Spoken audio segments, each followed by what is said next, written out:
Bismillahirrahmanirrahim. Dear JSC and SSC student of 2021, welcome to the English online class. I hope you are all well by the mercy of Allah. Today I will take a class on grammar, suffix and prefix in the light of the short syllabus given by the government. I hope you will be ready for your JSC and SSC examination 2021. If you like it, please like and share. And if you have any question, let me know in the comments.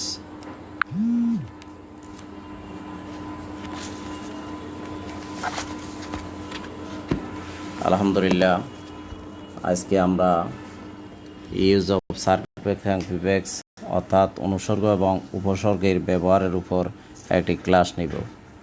তোমরা সবাই লক্ষ্য করবে এবং নিজের কাজে আসে এরূপভাবে প্রস্তুত হবে। The test will have a passage with 10 blanks and a bracket root word. পরীক্ষায় 10টি শূন্যস্থান এবং ব্যাকেট রুট ওয়ার্ড সহ একটি প্যাসেজ দেওয়া থাকবে। You will need to fill in the passage using the appropriate suffix and prefix, অর্থাৎ তোমাদেরকে উপযুক্ত সারফেক্স এবং প্রিফিক্স ব্যবহার করে প্যাসেজটি পূরণ করতে হবে। To fill such gaps you need to have a clear idea about suffix and prefix, অর্থাৎ এই ধরনের শূন্যস্থান পূরণের জন্য তোমাদেরকে সারফেক্স এবং প্রিফিক্স সম্পর্কিত সুস্পষ্ট জ্ঞান থাকতে বা ধারণা থাকতে হবে। I know that you have been able to gain a rough idea of the parts of a speech and its types in past classes. অর্থাৎ আমি জানি তোমরা বিগত শ্রেণীগুলোতে পার্টস অফ স্পিচের এবং এই ধরন সম্পর্কে মোটামুটি ধারণা অর্জন করতে অবশ্যই সক্ষম হয়েছ। However, be able to acquire the correct knowledge in word formation, তবে ওয়ার্ড ফরমেশনের সঠিক জ্ঞান অর্জন করতে সক্ষম হওনি। Realising this situation of youths I am describing subject of word formation, suffix and prefix. তোমাদের এই অবস্থাটি উপলব্ধি করে আমি ওয়ার্ড ফরমেশন তথা সারফেক্স অ্যান্ড প্রিফিক্স নিয়ে এখন আলোচনা করছি। As a result you will try to understand suffix and prefix with a little importance, যার ফলে তোমরা সারফেক্স এবং প্রিফিক্সের উপর ধারণা করার গুরুত্ব অনুধাবন করতে পারবে। And you can fill in the gap by suffix and prefix, এবং তোমরা সারফেক্স এবং প্রিফিক্স দ্বারা খালিঘর পূরণ করতে পারবে। So today we are highlighting the rules and regulation of filling in the blanks by prefix and suffix. সুতরাং আজ আমরা প্রত্যয় এবং উপসর্গ অথবা অনুসর্গ দ্বারা খালিঘর পূরণের নিয়মকানুনগুলো এখন তুলে ধরছি। So that the passage given in the question can be answered easily, যাতে প্রশ্ন দেওয়া উত্তরণটি সহজেই তোমরা উত্তর দিতে পারো। অ্যাপিক্স অর্থাৎ সংযুক্ত করা। New words can be form by adding letters of the beginning or end of the root or base word, অর্থাৎ রুট মানে মূল বা বেস ওয়ার্ডের শুরুতে বা শেষে বর্ণ বা বর্ণসমষ্টি যুক্ত করে নতুন শব্দ গঠন করা।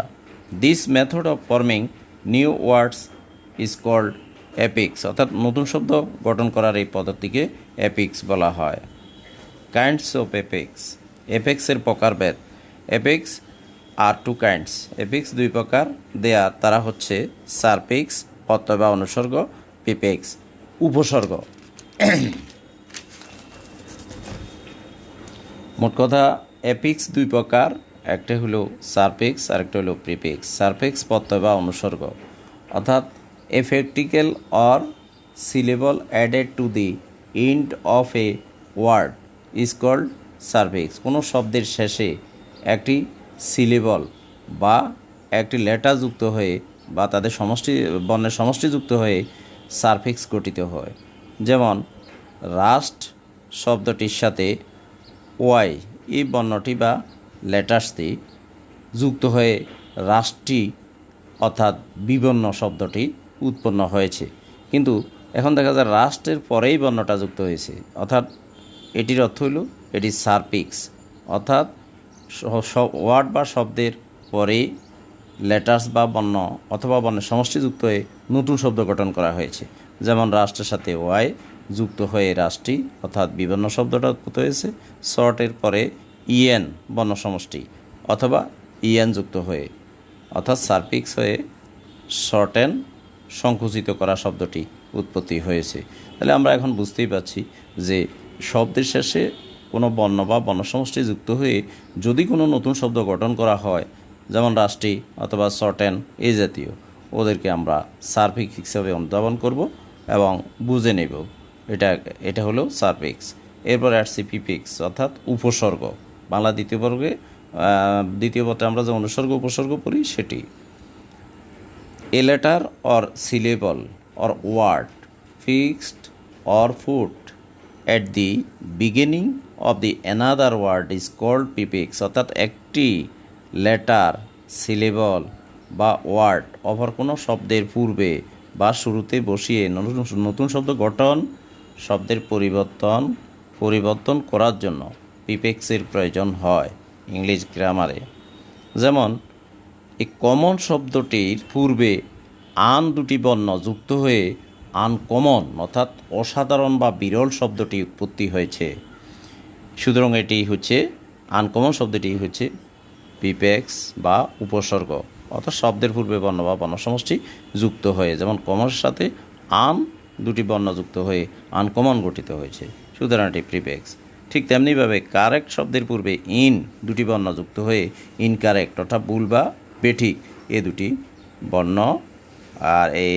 বর্ণ যুক্ত হয়ে নতুন শব্দ গঠন করা হয়েছে বলেই এটি প্রিফিক্স। অর্থাৎ পূর্বে হলে প্রিফিক্স, পরে হলে সারফিক্স। আজকে আমরা এই অতটুকু আমরা অ্যাফিক্স, সারফিক্স, প্রিফিক্স পরীক্ষায় কীভাবে দেওয়া থাকবে, কীভাবে উত্তর করলে কী হবে, পার্শ্ববেজের কোন অংশগুলো আমরা ভালো করে পড়লে এগুলো ভালোভাবে লিখতে পারবো, এ নিয়ে আলোচনা করলাম।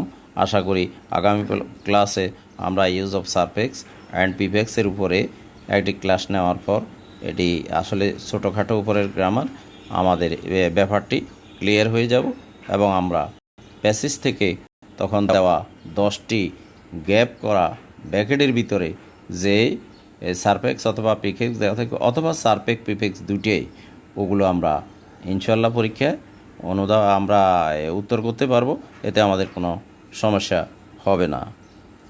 You will thank if you raise right, Allah will beside you and you will be reached you neat and clean destination by the mercy of Allah. No more today. Thank you.